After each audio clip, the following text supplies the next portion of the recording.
Karl Marx. O Capital.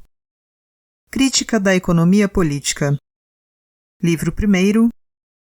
O Processo de Produção do Capital. Volume 2. Quinta edição. Tradução Reginaldo Santana. Editora Civilização Brasileira. Narração De Andriotti. Capítulo 24. A chamada acumulação primitiva. 1. O segredo da acumulação primitiva.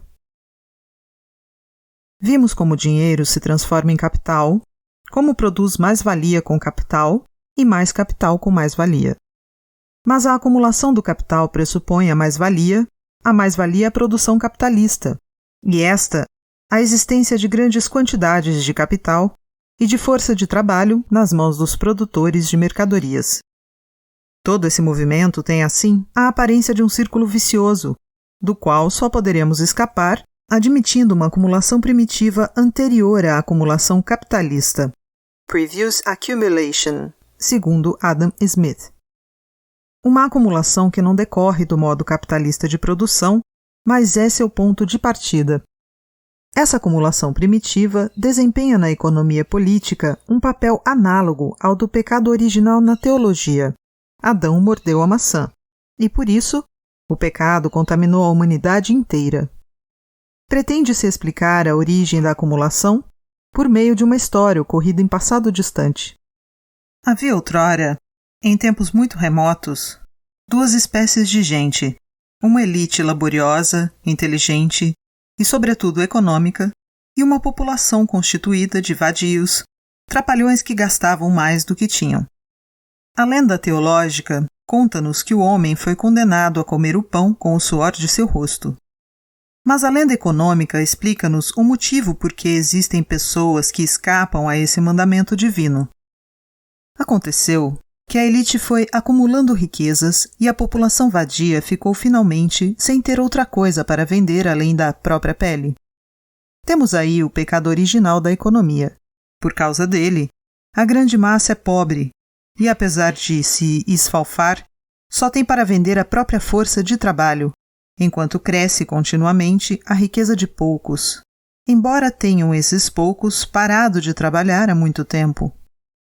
Thiers, com toda a untuosidade presidencial, defende a propriedade, servindo aos franceses, outrora tão espirituosos, essas puerilidades insulsas.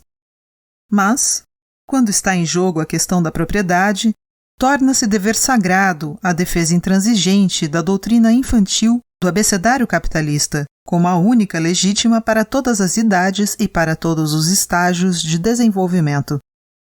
É sabido o grande papel desempenhado na verdadeira história pela conquista, pela escravização, pela rapina e pelo assassinato, em suma, pela violência. Na suave economia política, o idílio reina desde os primórdios. Desde o início da humanidade, o direito e o trabalho são os únicos meios de enriquecimento, excetuando-se naturalmente o ano corrente. Na realidade, os métodos de acumulação primitiva nada têm de idílicos. Como os meios de produção e os de subsistência, dinheiro e mercadoria em si mesmos não são capital. Tem de haver antes uma transformação que só pode ocorrer em determinadas circunstâncias. Vejamos, logo a seguir, a que se reduzem, em suma, essas circunstâncias. Duas espécies bem diferentes de possuidores de mercadorias têm de confrontar-se e entrar em contato, de um lado o proprietário de dinheiro de meios de produção e de meios de subsistência, empenhado em aumentar a soma de valores que possui, comprando a força de trabalho alheia, e de outro, os trabalhadores livres, vendedores da própria força de trabalho e, portanto, de trabalho. Trabalhadores livres em dois sentidos, porque não são parte direta dos meios de produção, como escravos e servos, e porque não são donos dos meios de produção, como o camponês autônomo, estando assim livres e desembaraçados deles. Estabelecidos esses dois polos do mercado, ficam dadas as condições básicas da produção capitalista. O sistema capitalista pressupõe a dissociação entre os trabalhadores e a propriedade dos meios pelos quais realizam o trabalho. Quando a produção capitalista se torna independente, não se limita a manter essa dissociação, mas a reproduz em escala cada vez maior. O processo que cria o sistema capitalista consiste apenas no processo que retira ao trabalhador a propriedade dos seus meios de trabalho, um processo que transforma em capital os meios sociais de subsistência e os de produção, e converte em assalariados os produtores diretos. A chamada acumulação primitiva é apenas o processo histórico que dissocia o trabalhador dos meios de produção. É considerada primitiva porque constitui a pré-história do capital e do modo de produção capitalista. A estrutura econômica da sociedade capitalista nasceu da estrutura econômica da sociedade feudal. A decomposição desta liberou elementos para a formação daquela. O produtor direto, o trabalhador, só pôde dispor de sua pessoa depois que deixou de estar vinculado à gleba e de ser escravo ou servo de outra pessoa. Para vender livremente sua força de trabalho, levando sua mercadoria a qualquer mercado, tinha ainda de livrar-se do domínio das corporações, dos regulamentos a que elas subordinavam os aprendizes e oficiais e das prescrições com que entravavam o trabalho. Desse modo, um dos aspectos desse movimento histórico que transformou os produtores em assalariados é a libertação da servidão e da coerção corporativa. E esse aspecto é o único que existe para nossos historiadores burgueses, mas os que se emanciparam só se tornaram vendedores de si mesmos depois que lhes roubaram todos os seus meios de produção e os privaram de todas as garantias que as velhas instituições feudais asseguravam à sua existência. E a história da expropriação que sofreram foi inscrita a sangue e fogo nos anais da humanidade. Os capitalistas industriais, esses novos potentados, tiveram de remover os mestres das corporações e os senhores feudais que possuíam o domínio dos mananciais das riquezas. Sob esse aspecto, representa sua ascensão como uma luta vitoriosa contra o poder feudal e seus privilégios revoltantes, contra as corporações e os embaraços que elas criavam ao livre desenvolvimento da produção e à livre exploração do homem pelo homem. Todavia, os cavaleiros da indústria só conseguiram expulsar os cavaleiros da espada, explorando acontecimentos para os quais em nada tinham concorrido. Subiram por meios tão vis quanto os empregados outrora pelo liberto romano para se tornar senhor do seu patronos. O processo que produz o assalariado e o capitalista tem suas raízes na sujeição do trabalhador. O progresso consistiu numa metamorfose dessa sujeição, na transformação da exploração feudal em exploração capitalista. Para compreender sua marcha, não precisamos ir muito longe na história. Embora os prenúncios da produção capitalista já aparecessem nos séculos XIV e XV, em algumas cidades mediterrâneas, a era capitalista data do século XVI. Onde ela surge, a servidão já está abolida há muito tempo, e já estão em plena decadência as cidades soberanas que representam o apogeu da Idade Média. Marcam época na história da acumulação primitiva todas as transformações que servem de alavanca à classe capitalista em formação, sobretudo aqueles deslocamentos de grandes massas humanas súbita e violentamente privadas de seus meios de subsistência e lançados no mercado de trabalho como levas de proletários destituídos de direitos. A expropriação do produtor rural, do camponês que fica assim privado de suas terras, constitui a base de todo o processo. A história dessa expropriação assume coloridos diversos nos diferentes países, percorre várias fases em sequências diversas e em épocas históricas diferentes. Encontramos sua forma clássica na Inglaterra, que por isso nos servirá de exemplo. 2. Expropriação dos camponeses. Nos fins do século XIV, a servidão tinha desaparecido praticamente da Inglaterra. Então, e mais ainda no século XV, a imensa maioria da população, consistia de camponeses proprietários, qualquer que fosse o título feudal com que se revestissem seus direitos de propriedade sobre a terra que lavravam. Nos grandes domínios senhoriais, o bailiff, ainda um servo, foi substituído pelo arrendatário livre. Eram assalariados da agricultura os camponeses que utilizavam seu tempo de lazer trabalhando para os grandes proprietários, e os assalariados propriamente ditos, uma classe independente, relativa e absolutamente pouco numerosa. Mas estes, ao mesmo tempo, eram de fato lavradores independentes, pois além do salário, recebiam uma habitação e uma área para lavrar de 4 e mais acres. Demais, junto com os camponeses propriamente ditos, dispunham do usufruto das terras comuns, onde pastava seu gado e de onde retiravam o combustível, lenha, turfa, etc. Em todos os países da Europa, a produção feudal se caracteriza pela repartição da terra pelo maior número possível de camponeses. O poder do senhor feudal, como dos soberanos, não depende da magnitude de suas rendas, mas do número de seus súditos, ou melhor, do número de camponeses estabelecidos em seus domínios. Embora o solo inglês, depois da conquista normanda, se repartisse em baronias gigantescas, havendo casos de uma só abranger 900 antigos senhorios anglo-saxônicos, estava ele coalhado de sítios dos camponeses, embora separados a espaços pelas grandes áreas senhoriais. Essas condições, juntamente com o florescimento das cidades característico do século XV, propiciavam ao povo aquela riqueza que o chanceler Fortescue descreve com tanta eloquência em sua obra Laudibus Legum Angliae, mas excluíam a riqueza capitalista.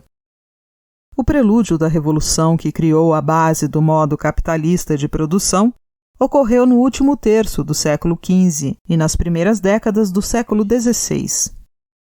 Com a dissolução das vassalagens feudais, é lançada ao mercado de trabalho uma massa de proletários, de indivíduos sem direitos que por toda parte enchiam inutilmente os solares, conforme observa acertadamente Sir James Stewart. Embora o poder real, produto do desenvolvimento burguês em seu esforço pela soberania absoluta, acelerasse pela força a dissolução das vassalagens, não foi de modo algum a causa única dela. Opondo-se arrogantemente ao rei e ao parlamento, o grande senhor feudal criou um proletariado incomparavelmente maior, usurpando as terras comuns e expulsando os camponeses das terras, os quais possuíam direitos sobre elas, baseados como os do próprio senhor nos mesmos institutos feudais. O florescimento da manufatura de lã, com a elevação consequente dos preços da lã, impulsionou diretamente essas violências na Inglaterra. A velha nobreza fora devorada pelas guerras feudais. A nova era, um produto de seu tempo, e para ela, o dinheiro era o poder dos poderes. Sua preocupação, por isso, era transformar as terras de lavoura em pastagens. Em sua obra Description of England, prefixed to Holinshed's Chronicles, descreve Harrison como a expropriação dos pequenos camponeses arruína o país. Mas que importa isso aos nossos grandes usurpadores? As habitações dos camponeses e as choupanas dos trabalhadores foram violentamente demolidas ou abandonadas à decadência total. Quando defrontamos, diz Harrison, os velhos inventários dos senhores, verificamos que desapareceram inúmeras casas e pequenas lavouras, de modo que a terra alimenta muito menos gente, muitas cidades decaíram, embora floresçam algumas novas. Poderia falar de cidades e de aldeias transformadas em pastos de ovelhas, e onde apenas se encontram as mansões senhoriais. Aquelas velhas crônicas exageram as queixas, mas traduzem exatamente a impressão causada sobre os contemporâneos pela revolução nas condições de produção. Uma comparação entre as obras dos chanceleres Fortescue e Thomas Morros revela o abismo que separava o século XV e XVI. A classe trabalhadora inglesa foi lançada, sem transições, da Idade de Ouro, na expressão acertada de Thornton, para a Idade de Ferro. Essa revolução fazia estremecerem os próprios legisladores, não tinha chegado ainda àquele nível de civilização em que a riqueza nacional, isto é, a formação de capital, a exploração impiedosa e o empobrecimento da massa popular constitui a razão última da sabedoria política. Em sua História de Henrique VII, diz Bacon: nessa época, 1489, aumentaram as queixas sobre a transformação de terras de lavoura em pastos, para ovelhas, etc., para os quais bastavam poucos pastores, e áreas arrendadas por tempo indeterminado, por ano ou vitaliciamente, das quais vivia grande parte dos lavradores independentes, yeomen, transformaram-se em terras ocupadas pelo senhorio. Isso provocou decadência do povo, e, em consequência, decadência de cidades, igrejas, queda de dízimos. Foi admirável a sabedoria do rei e do parlamento aplicada, nessa época, à cura desses males. Adotaram medidas contra a usurpação de terras comuns, que provocava o despovoamento, e contra a expansão das pastagens, que produzia os mesmos efeitos. Em 1489, Lei de Henrique VII, capítulo 19, proibia a demolição de todas as casas de camponeses às quais estivessem vinculados pelo menos 20 acres de terra. Renova a Henrique VIII, no ano 25 de seu reinado, com outra lei onde se lê: muitos arrendamentos e grandes pastagens, especialmente de ovelhas, estão concentrados em poucas mãos. Por isso, muito aumentou a renda da terra, decaindo a lavoura. Casas e igrejas foram demolidas, e um número imenso de pessoas ficaram impedidas de prover seu próprio sustento e de suas famílias. A lei determina a reconstituição das culturas e de suas instalações. Fixa a relação entre área de lavoura e área de pastagem, etc. Lei de 1533 deplora haver proprietários possuindo 24.000 ovelhas e limita o número destas a 2.000 por proprietário. As queixas populares e as leis que, a partir de Henrique VII, durante 150 anos, se destinavam a coibir a expropriação dos pequenos arrendatários e dos camponeses, não atingiram a nenhum resultado prático. Bacon, sem o saber, revela-nos o segredo dessa ineficácia em seus Essays Civil and Moral, seção 29. A lei de Henrique VII, diz ele, era profunda e digna de admiração ao criar lavouras e casas de lavradores de determinado padrão, isto é, ao garantir aos lavradores área que lhes permita colocarem no mundo súditos com recursos suficientes e não sujeitos à condição servil, pondo assim o arado em mãos de proprietários e não de mercenários. Mas o sistema capitalista exigia, ao contrário, a subordinação servil da massa popular, sua transformação em mercenários e a conversão de seu instrumento de trabalho em capital. Durante esse período de transição, a legislação procurou manter o lote de 4 acres junto à choupana do trabalhador agrícola e proibiu-lhe nela abrigar inquilinos. Ainda em 1627, no reinado de Carlos I, Roger Crocker, de Fontmill, foi condenado por ter construído uma casa para lavrador no seu feudo sem acrescentar-lhe, em caráter permanente, uma área de 4 acres. Ainda no reinado de Carlos I, em 1638, foi nomeada uma comissão real encarregada de impor a aplicação das velhas leis, notadamente com relação a essa área de 4 acres. E Cromwell proibiu que se construíssem na periferia de Londres, até 4 milhas da cidade, casas que não estivessem dotadas de uma área adicional de 4 acres. Ainda na primeira metade do século XVIII, ouvem-se queixas quando a choupana do trabalhador não dispõe de um terreno anexo de 1 a 2 acres. Hoje em dia, ele se considera muito feliz se sua habitação dispõe de um pequeno jardim ou horta junto à sua habitação, ou se pode arrendar um lote de terra liliputiano. Os senhorios e os arrendatários, diz Dr. Hunter, agem em conjunto. Poucos acres junto à choupana tornariam o trabalhador demasiadamente independente. O processo violento de expropriação do povo recebeu um terrível impulso no século XVI com a Reforma e o imenso saque dos bens da Igreja que a acompanhou. À época da Reforma, a Igreja Católica era proprietária feudal de grande parte do solo inglês. A supressão dos conventos, etc., enxotou os habitantes de suas terras, os quais passaram a engrossar o proletariado. Os bens eclesiásticos foram amplamente doados a vorazes favoritos da corte ou vendidos a preço ridículo a especuladores, agricultores ou burgueses que expulsaram em massa os velhos moradores hereditários e fundiram seus sítios. O direito legalmente explícito dos lavradores empobrecidos a uma parte dos dízimos da Igreja foi confiscado tacitamente.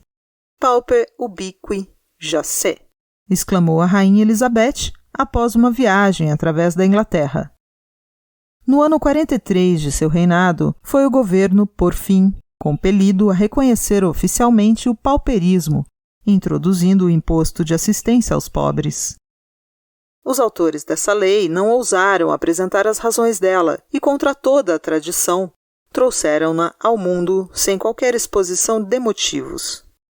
Tornou-se definitiva a Lei nº 4 do ano 16 do reinado de Carlos I e só veio a ser modificada em 1834, quando foram adotadas prescrições mais severas. Mas a reforma ainda teve outros efeitos mais poderosos. A propriedade da Igreja constituía o baluarte religioso das antigas relações de propriedade. Ao cair aquela, estas não poderiam mais se manter. Ainda nas últimas décadas do século XVII, a yeomanry, uma classe de camponeses independentes, era mais numerosa que a dos arrendatários. Constituíra a principal força de Cromwell, e segundo reconhece o próprio Macaulay, contrastava vantajosamente com os fidalgotes beberrões e seus lacaios, os párocos de aldeia, que tinham de arranjar casamentos para as criadas preferidas desses gentis homens. A essa época, os trabalhadores rurais ainda eram coproprietários das terras comuns. Por volta de 1750, desaparecera a yeomanry e, nas últimas décadas do século XVIII, os vestígios que ainda restavam da propriedade comunal dos lavradores. Deixamos de lado as forças motoras puramente econômicas da Revolução Agrícola e estamos nos ocupando apenas dos meios coercivos usados para promovê-la. Com a reestruturação dos Stuarts, os proprietários das terras, utilizando processos legais, levaram a cabo uma usurpação como a que se efetivou depois no continente, mas sem qualquer formalidade jurídica. Aboliram as disposições feudais relativas ao solo, transferiram para o Estado deveres que estavam vinculados à propriedade do solo, indenizaram o Estado com tributos incidentes sobre os camponeses e sobre o resto do povo, submeteram ao regime da moderna propriedade privada os bens em relação aos quais possuíam apenas título feudal e impuseram, por fim, aquelas leis de domicílio que, com as variações impostas pelas circunstâncias, tinham sobre os lavradores ingleses os mesmos efeitos que o édito do tártaro Boris Godunov sobre os camponeses russos.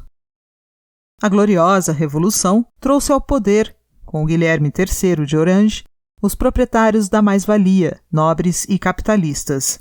Inauguraram a nova era, em que expandiram em escala colossal os roubos às terras do Estado, até então praticados em dimensões mais modestas. Essas terras foram presenteadas, vendidas a preços irrisórios, ou simplesmente roubadas mediante anexação direta a propriedades particulares. Tudo isso ocorreu sem qualquer observância da etiqueta legal. Essa usurpação das terras da coroa e o saque aos bens da Igreja, quando os detentores destes bens saqueados não os perderam na Revolução Republicana, constituem a origem dos grandes domínios atuais da oligarquia inglesa. Os capitalistas burgueses favoreceram a usurpação, entre outros motivos, para transformar a terra em mero artigo de comércio, ampliar a área da grande exploração agrícola, aumentar o suprimento dos proletários sem direitos, enxotados das terras, etc. Além disso, a nova aristocracia das terras era a aliada natural da nova bancocracia, da alta finança que acabara de romper a casca do ovo e da burguesia manufatureira, que dependia então da proteção aduaneira. A burguesia inglesa defendia seus interesses tão acertadamente quanto os burgueses suecos que, ao contrário, solidários com seu baluarte econômico, os camponeses, apoiaram os reis na sua retomada violenta dos bens da coroa, que se encontravam em mãos da oligarquia, luta que começou em 1604 e prosseguiu com Carlos X e Carlos XI. A propriedade comunal, isto é, as terras comuns, absolutamente diversa da propriedade da coroa ou do Estado, da qual falamos, era uma velha instituição germânica que continuou a existir sob cobertura feudal. Conforme vimos, a violência que se assenhoreia das terras comuns, seguida em regra pela transformação das lavouras em pastagens, começa no fim do século XV e prossegue até o século XVI. Mas, então, o processo se efetivava por meio da violência individual, contra a qual a legislação lutou em vão durante 150 anos. O progresso do século XVIII consiste em ter tornado a própria lei o veículo do roubo das terras pertencentes ao povo, embora os grandes arrendatários empregassem simultânea e independentemente seus pequenos métodos particulares. O roubo assume a forma parlamentar que lhe dão as leis relativas ao cercamento das terras comuns, ou melhor, os decretos com que os senhores das terras se presenteiam com os bens que pertencem ao povo, tornando-o sua propriedade particular, decretos de expropriação do povo. Sir F. M. Eden se contradiz em sua cavilosa argumentação jurídica. Configura na propriedade comunal a propriedade privada dos lordes latifundiários, sucessores dos lordes feudais, e, ao mesmo tempo, pleiteia lei geral do parlamento para cercar as terras comuns, admitindo, portanto, ser necessário um golpe parlamentar para transformá-las em propriedade privada, e continua a contradizer-se ao pedir ao legislador uma indenização para os pobres expropriados.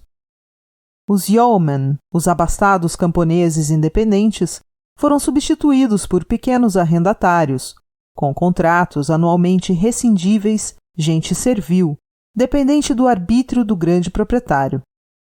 Demais, o roubo sistemático das terras comuns, aliado ao furto das terras da coroa, contribuiu para aumentar aqueles grandes arrendamentos chamados no século XVIII de fazendas de capital, ou fazendas comerciais, e que tornavam a população agrícola disponível para a indústria.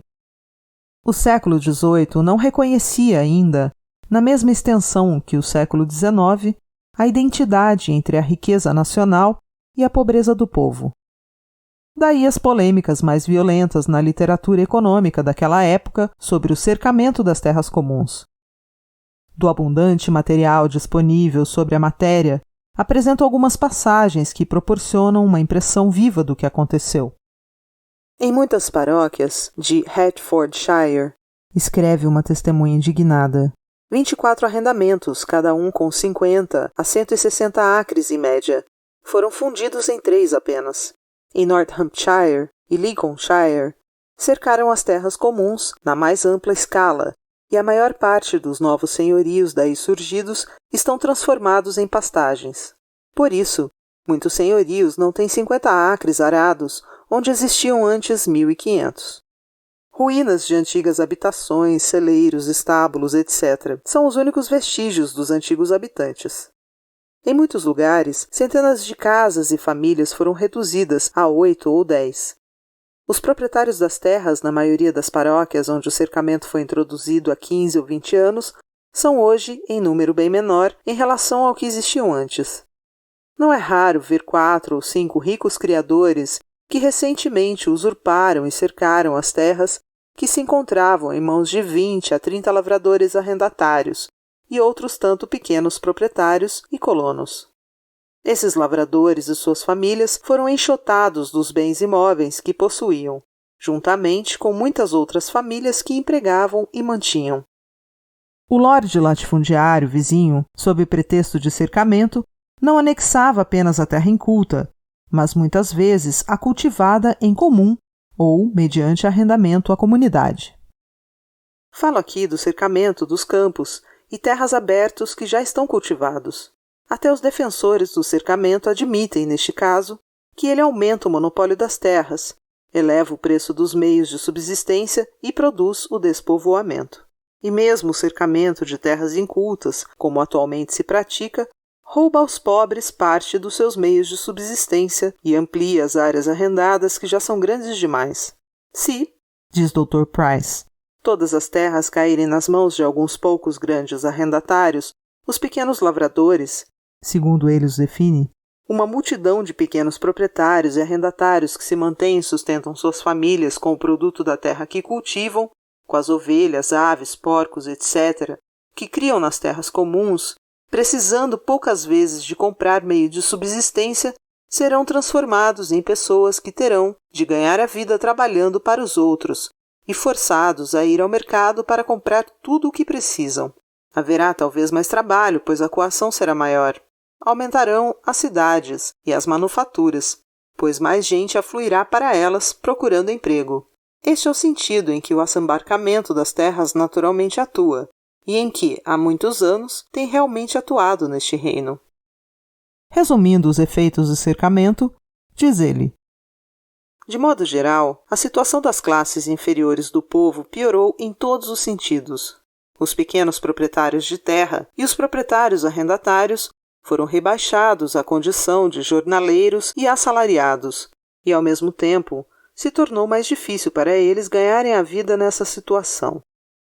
A usurpação das terras comuns e a revolução agrícola que a acompanhava agravaram de tal modo a situação do trabalhador agrícola que, segundo o próprio Eden, seu salário entre 1765 a 1780 começou a cair abaixo do mínimo e a ser complementado pela assistência oficial aos indigentes.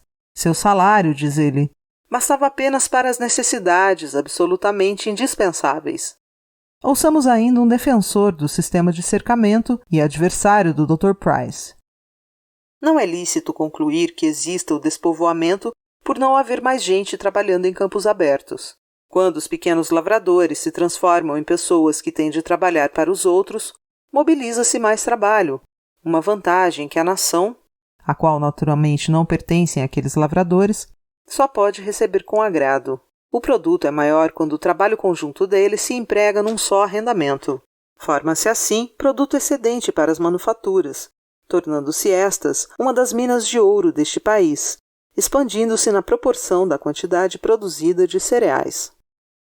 A serenidade estoica com que o economista político presencia as violações mais cínicas do sagrado direito de propriedade e as violências mais contundentes contra as pessoas, desde que necessárias para estabelecer as bases do modo capitalista de produção, encontramos configurada, por exemplo, no conservador e filantropo Sir F. M. Eden. Toda a série de rapinas, horrores e tormentos do povo que acompanhavam as expropriações violentas do último terço do século XV aos fins do século XIII servem apenas para levá-lo a essa reconfortante reflexão final. A proporção adequada entre as terras de lavoura e as de pastagem tinha de ser estabelecida, ainda no decurso do século XIV, e na maior parte do século XV, havia 1 acre de pastagem para 2, 3 e até 4 acres de terra de lavoura. Em meados do século XVI, a proporção mudou, havendo 2 acres de pastagem para 2 de terras de lavoura.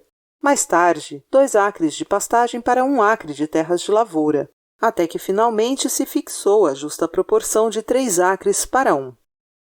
No século XIX, perdeu-se naturalmente a lembrança da conexão que existia entre a agricultura e a terra comunal. Para não falar de tempos mais próximos, perguntaríamos que indenização recebeu a população dos campos quando, entre 1810 e 1831, foi expoliada em 3.511.770 acres de terras comuns, com os quais, através do parlamento, os landlords presentearam os landlords. O último grande processo de expropriação dos camponeses é finalmente a chamada limpeza das propriedades, a qual consiste em varrer destas os seres humanos.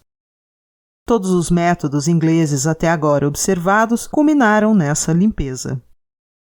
Conforme vimos anteriormente, ao descrever as condições modernas em que não há mais camponeses independentes para enxotar, a limpeza prossegue para demolir as choupanas, de modo que os trabalhadores agrícolas não encontram mais na terra que lavram o espaço necessário para sua própria habitação.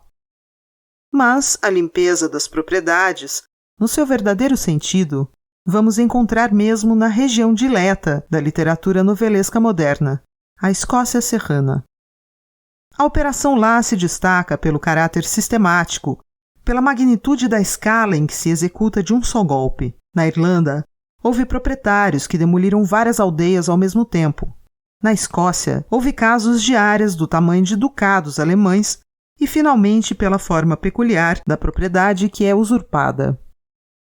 Os celtas da região montanhosa da Escócia estão organizados em clãs, cada um deles proprietário do solo que ocupa. O representante do clã, seu chefe ou grande homem, era apenas o proprietário titular desse solo, como a rainha da Inglaterra é proprietária titular de todo o reino inglês. Quando o governo inglês conseguiu acabar com as guerras internas desses grandes homens e com suas incursões contínuas às planícies da Baixa Escócia, não renunciaram eles ao velho ofício de bandoleiro. Mudaram apenas a forma.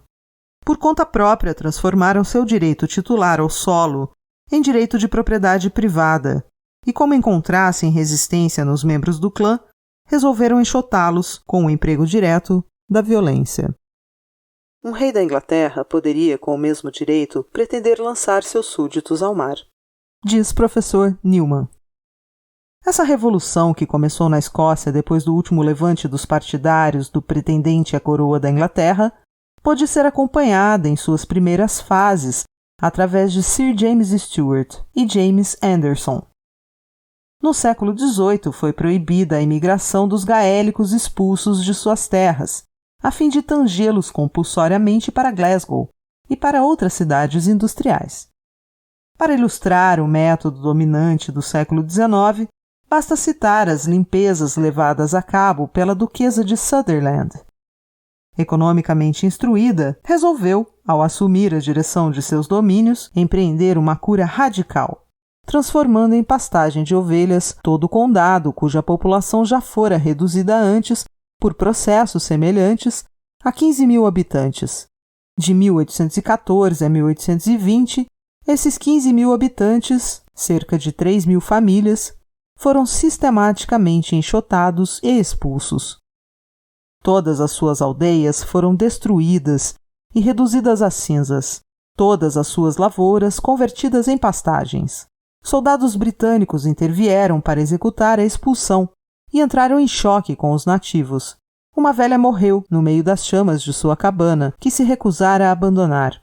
Assim, apossou-se essa fidalguia de 794.000 acres de terras que pertencia ao clã desde tempos imemoriais. Aos aborígenes expulsos, mandou que se localizassem em 6.000 acres da orla marítima, a 2 acres por família. Esses 6.000 acres tinham permanecido incultos até então, sem proporcionar qualquer renda. Em sua fidalguia, a duquesa foi ao ponto de cobrar 2 shillings e 6 pence de renda em média por acre, a ser paga por membros do clã que, há séculos, tinham vertido seu sangue em defesa de seus nobres antepassados.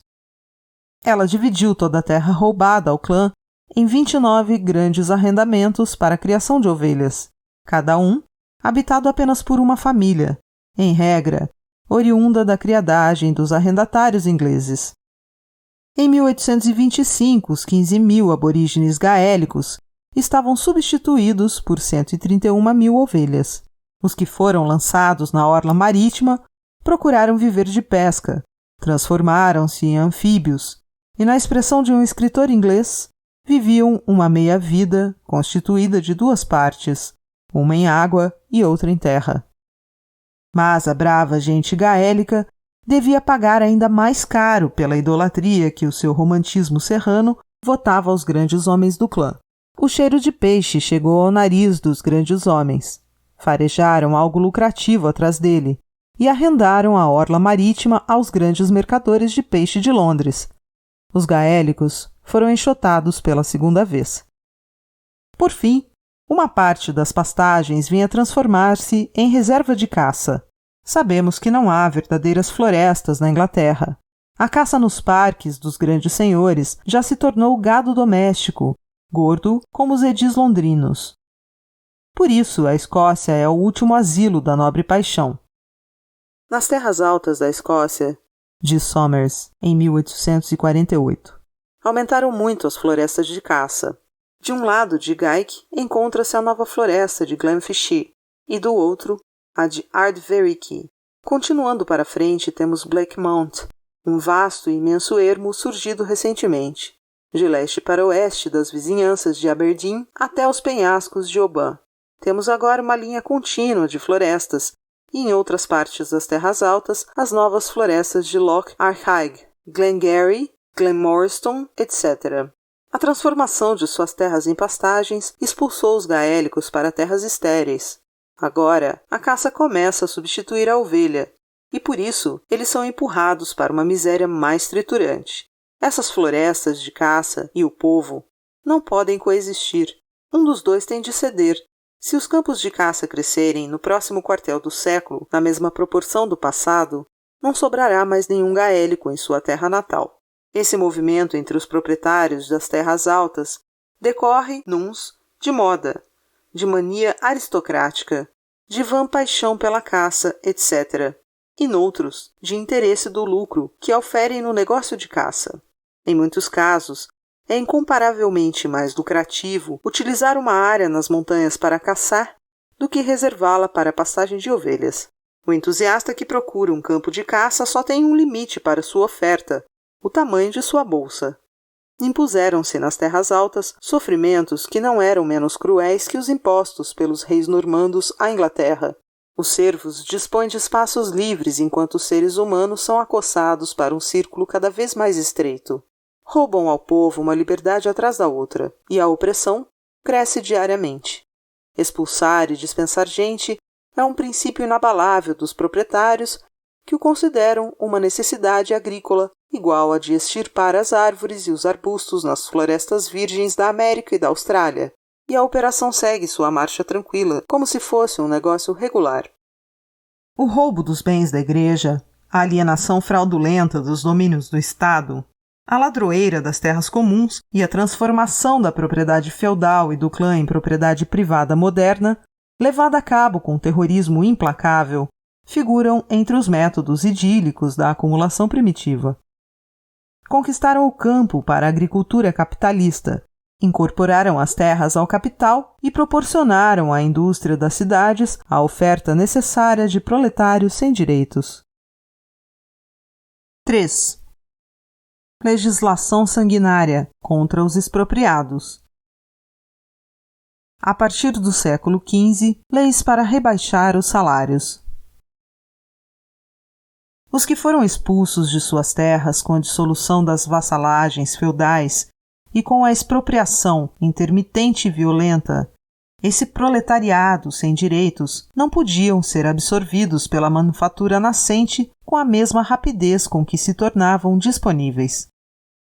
Bruscamente arrancados de suas condições habituais de existência, não podiam enquadrar-se da noite para o dia na disciplina exigida pela nova situação. Muitos se transformaram em mendigos, ladrões, vagabundos, em parte por inclinação, mas na maioria dos casos por força das circunstâncias. Daí ter surgido em toda a Europa Ocidental, em fins do século XV e no decurso do XVI, uma legislação sanguinária contra a vadiagem. Os ancestrais da classe trabalhadora atual foram punidos inicialmente por se transformarem em vagabundos e indigentes, transformação que lhes era imposta. A legislação os tratava como pessoas que escolhem propositalmente o caminho do crime, como se dependesse da vontade deles prosseguirem trabalhando nas velhas condições que não mais existiam. Essa legislação começou na Inglaterra, no reinado de Henrique VII. Henrique VIII, lei de 1530, Mendigos, velhos e incapacitados para trabalhar têm direito a uma licença para pedir esmolas. Os vagabundos sadios serão flagelados e encarcerados. Serão amarrados atrás de um carro e açoitados até que o sangue lhes corra pelo corpo. Em seguida, prestarão juramento de voltar à sua terra natal ou ao lugar onde moraram nos últimos 3 anos para se porem a trabalhar. Que ironia cruel! Essa lei é modificada com acréscimos ainda mais inexoráveis no ano 27 do reinado de Henrique VIII. Na primeira reincidência de vagabundagem, além da pena de flagelação, metade da orelha será cortada. Na segunda, o culpado será enforcado como criminoso irrecuperável e inimigo da comunidade. Eduardo VI. Uma lei do primeiro ano de seu governo, 1547, estabelece que se alguém se recusa a trabalhar, será condenado como escravo da pessoa que o tenha denunciado como vadio. O dono deve alimentar seu escravo com pão e água, bebidas fracas e restos de carne, conforme achar conveniente. Tem o direito de forçá-lo a executar qualquer trabalho, por mais repugnante que seja, flagelando-o e pondo-o a ferros. Se o escravo desaparecer por 2 semanas, será condenado à escravatura por toda a vida, e será marcado a ferro na testa e nas costas, com a letra S. Se escapa pela 3ª vez, será enforcado como traidor. O dono pode vendê-lo, legá-lo, alugá-lo, como qualquer bem móvel ou gado. Se o escravo tentar qualquer coisa contra o seu senhor, será também enforcado. Os juízes de paz, quando informados, devem providenciar a busca dos velhacos.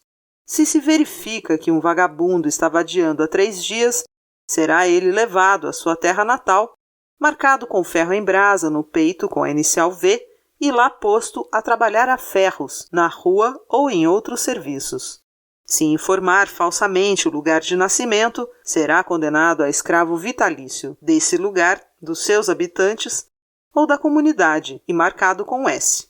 Todas as pessoas têm o direito de tomar os filhos dos vagabundos e mantê-los como aprendizes, os rapazes até a idade de 24 anos e as moças até 20.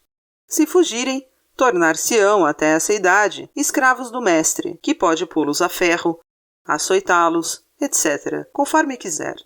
O dono pode colocar um anel de ferro no pescoço, nos braços ou pernas de seu escravo, para reconhecê-lo mais facilmente e ficar mais seguro dele. A última parte da lei prevê que certos indigentes podem ser empregados por comunidades ou pessoas que tenham a intenção de lhes dar de comer e de beber e de arranjar-lhes trabalho. Essa espécie de escravos de paróquia subsistiu por muito tempo, chegando até o século XIX sob o nome de rondantes, roundsmen. Elizabeth, 1572. Mendigos sem licença e com mais de 14 anos serão flagelados severamente e terão suas orelhas marcadas a ferro, se ninguém quiser tomá-los a serviço por 2 anos. Em caso de reincidência, se têm mais de 18 anos, serão enforcados, se ninguém quiser tomá-los a serviço por 2 anos. Na 3ª vez, serão enforcados sem mercê como traidores. Leis análogas a número 13 do ano 18 do reinado de Elizabeth e a do ano de 1597. Jaime I. Quem perambule e mendigue será declarado vadio e vagabundo. Os juízes de paz em suas sessões estão autorizados a mandar açoitá-lo e encarcerá-lo por 6 meses na primeira vez e por 2 anos na segunda. Na prisão, receberão tantas vezes tantas chicotadas quantas os juízes de paz acharem adequadas. Os vagabundos incorrigíveis e perigosos serão ferretados com um R sobre o ombro esquerdo e condenados a trabalhos forçados. Se novamente forem surpreendidos mendigando, serão enforcados sem mercê. Essas prescrições legais subsistiram até o começo da segunda década do século XVIII, quando foram revogadas pela Lei nº 23, do ano 12 do reinado de Ana. Houve leis análogas na França. Nos meados do século XVII, estabelecera-se em Paris um reino dos vagabundos. ainda no início do reinado de Luís XVI, pela ordenança de 13 de julho de 1777, todo homem válido de 16 a 60 anos, sem meios de existência e sem exercer uma profissão, deveria ser mandado para as galés. Eram de natureza semelhante o Edito de Carlos V, de outubro de 1537, para os Países Baixos, o primeiro Edito dos Estados e Cidades de Holanda, em 19 de março de 1614, e o das Províncias Unidas, de 25 de junho de 1649, etc. Assim, a população rural, expropriada e expulsa de suas terras, compelida à vagabundagem, foi enquadrada na disciplina exigida pelo sistema de trabalho assalariado, por meio de um grotesco terrorismo legalizado que empregava o açoite, o ferro em brasa e a tortura. Não basta que haja, de um lado, condições de trabalho sob a forma de capital e, de outro, seres humanos que nada têm para vender além de sua força de trabalho. Tampouco basta forçá-los a se venderem livremente. Ao progredir a produção capitalista, desenvolve-se uma classe trabalhadora que, por educação, tradição e costume, aceita as exigências daquele modo de produção como leis naturais evidentes. A organização do processo de produção capitalista em seu pleno desenvolvimento quebra toda resistência. A produção contínua de uma superpopulação relativa mantém a lei da oferta e da procura de trabalho e, portanto, o salário em harmonia com as necessidades de expansão do capital. E a coação surda das relações econômicas consolida o domínio do capitalista sobre o trabalhador. Ainda se empregará a violência direta, à margem das leis econômicas, mas, doravante, apenas em caráter excepcional. Para a marcha ordinária das coisas, basta deixar o trabalhador entregue às leis naturais da produção, isto é, à sua dependência do capital, a qual decorre das próprias condições de produção, e é assegurada e perpetuada por essas condições. Mas as coisas corriam de modo diverso durante a gênese histórica da produção capitalista. A burguesia nascente precisava e empregava a força do Estado para regular o salário, isto é, comprimi-lo dentro dos limites convenientes à produção de mais-valia, para prolongar a jornada de trabalho e para manter o próprio trabalhador num grau adequado de dependência. Temos aí um fator fundamental da chamada acumulação primitiva. A classe dos assalariados que surgiu na segunda metade do século XIV constituía então, e ainda no século seguinte, apenas fração diminuta do povo, com sua posição protegida no campo pela economia camponesa independente e na cidade pela organização corporativa. Na cidade e no campo, patrões e trabalhadores estavam próximos socialmente. A subordinação do trabalho ao capital era apenas formal, isto é, o próprio modo de produção não possuía ainda caráter especificamente capitalista. A parte variável do capital predominava muito sobre a constante. Por isso, a procura de trabalho assalariado crescia rápida com toda a acumulação e era seguida lentamente pela oferta. Grande parte do produto nacional, a qual se transforma mais tarde em fundo de acumulação do capital, ainda alimentava, então, o fundo de consumo do trabalhador. Na Inglaterra, começa pelo Estatuto dos Trabalhadores, de Eduardo III, de 1349, a legislação sobre trabalho assalariado, a qual, desde a origem, visa explorar o trabalhador e prossegue sempre hostil a ele. Na França, esse estatuto encontra seu correspondente na Ordenança de 1350, publicada em nome do rei João. A legislação inglesa e a francesa seguem os mesmos rumos e são idênticas em seu conteúdo. Não tratarei das disposições dessas leis quando se refiram ao prolongamento compulsório do dia de trabalho, matéria de que já nos ocupamos no capítulo 8º. O Estatuto dos Trabalhadores foi aprovado em virtude das queixas crescentes da Câmara dos Comuns. Outrora, diz ingenuamente um deputado Tory, Os salários exigidos pelos pobres eram tão altos que ameaçavam a indústria e a riqueza. Hoje, os salários estão tão baixos que ameaçam a indústria e a riqueza igualmente, ou talvez mais, embora de outro modo. Foi estabelecida uma tarifa legal de salários para a cidade e para o campo, para o trabalho por peça e por dia. Os trabalhadores rurais deviam alugar-se por ano, os da cidade no mercado livre. Proibiu-se, sob pena de prisão, pagar salários acima dos legais, e quem os recebesse era punido mais severamente do que quem os pagasse.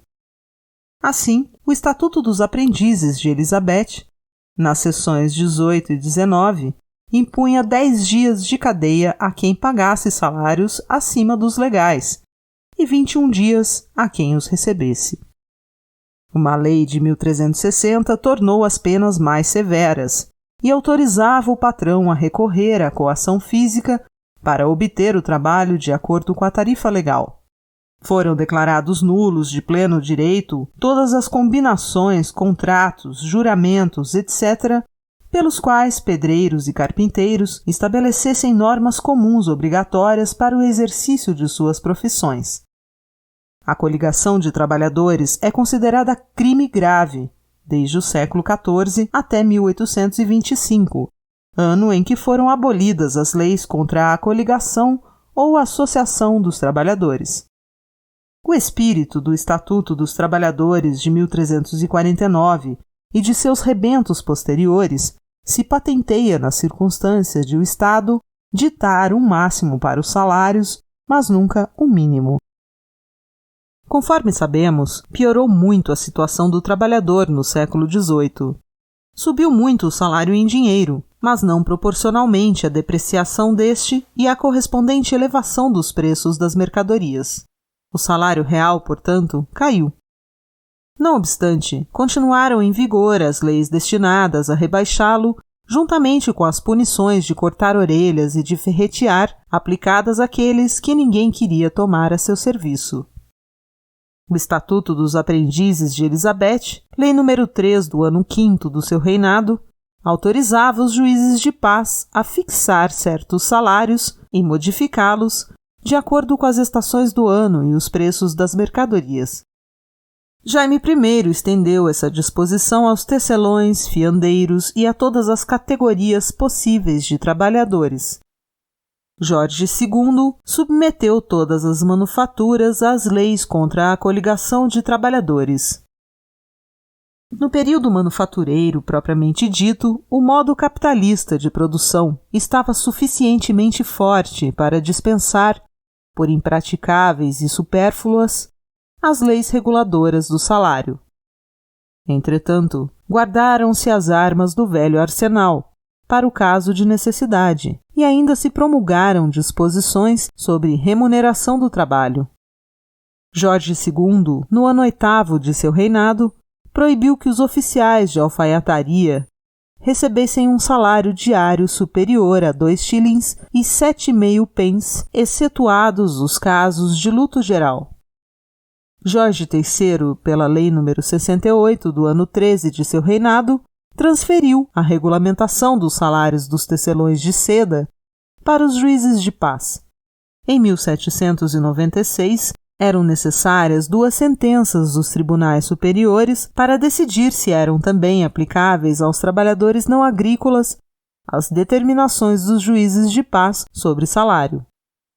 Em 1799, uma lei do parlamento estabeleceu que o salário dos trabalhadores das minas na Escócia continuava a ser regulado por uma lei de Elizabeth e por 2 leis escocesas, de 1661 e 1671. Mas a situação tinha mudado muito. É o que demonstra um acontecimento inaudito na Câmara dos Comuns. Aí, onde há mais de 400 anos se fabricavam leis fixando o máximo que o salário em nenhuma hipótese podia ultrapassar, propôs Whitbread, em 1796, um salário mínimo legal para o jornaleiro agrícola. Pitt opôs-se, embora reconhecesse ser cruel a situação dos pobres. Em 1813 foram abolidas finalmente as leis que regulavam os salários. era uma anomalia ridícula, uma vez que o capitalista passara a decretar nas fábricas sua legislação particular e recorria à taxa de assistência aos pobres para reduzir o salário do trabalhador agrícola ao mínimo indispensável. As disposições dos estatutos dos trabalhadores relativas a contratos entre patrões e assalariados, a aviso prévio em matérias análogas e que, por quebra contratual, permitem ação criminal contra o trabalhador em falta e apenas uma ação civil contra o patrão que viola o contrato, continuam até hoje em pleno vigor.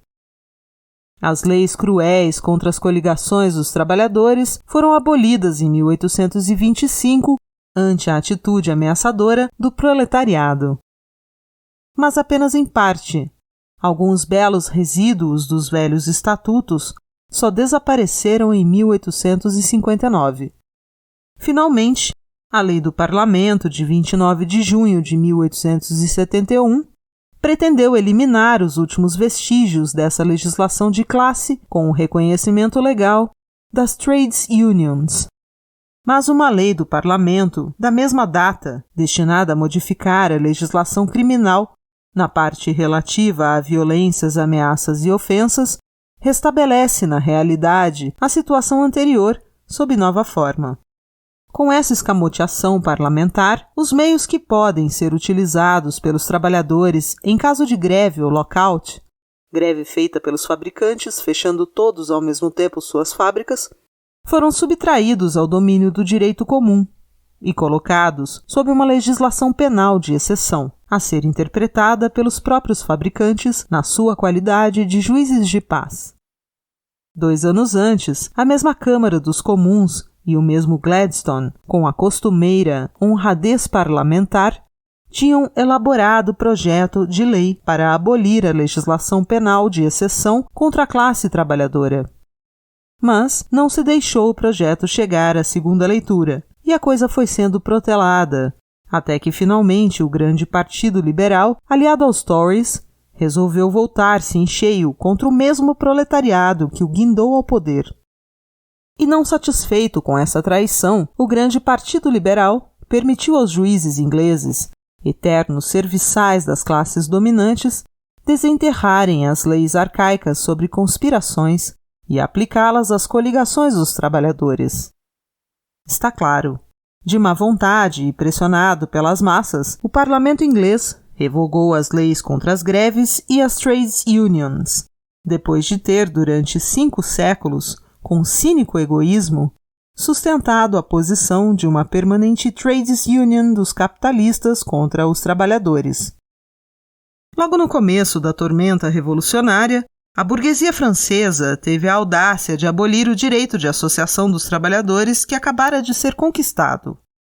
Com o decreto de 14 de junho de 1791, declarou toda a coligação de trabalhadores um atentado à liberdade e à Declaração dos Direitos do Homem, a ser punido com a multa de 500 francos e a privação dos direitos de cidadania por 1 ano. Essa lei, que por meio da coação policial comprime a competição entre o capital e o trabalho dentro de limites convenientes ao capital, sobreviveu a revoluções e a mudanças de dinastias. Mesmo o regime do terror deixou-a intacta. Só recentemente foi essa norma proibitiva excluída do Código Penal. Nada caracteriza melhor a mentalidade burguesa do que o pretexto desse golpe de Estado. Le Chapelier, o relator da lei, diz ser desejável que o salário esteja mais alto do que está atualmente, a fim de que o assalariado não fique nessa dependência absoluta causada pela privação dos meios de subsistência indispensáveis e que é quase a dependência da escravidão. Entretanto, segundo ele, não devem os trabalhadores ter a permissão de estabelecerem entendimentos entre si sobre seus próprios interesses, de agirem em comum e assim moderarem a sua dependência absoluta, que é quase escravidão, pois sua coligação fere a liberdade dos empresários, os antigos mestres corporativos, a liberdade de manterem os trabalhadores na escravidão, e uma associação contra o despotismo dos ex-mestres. Adivinhem, é uma restauração das corporações abolidas pela Constituição Francesa.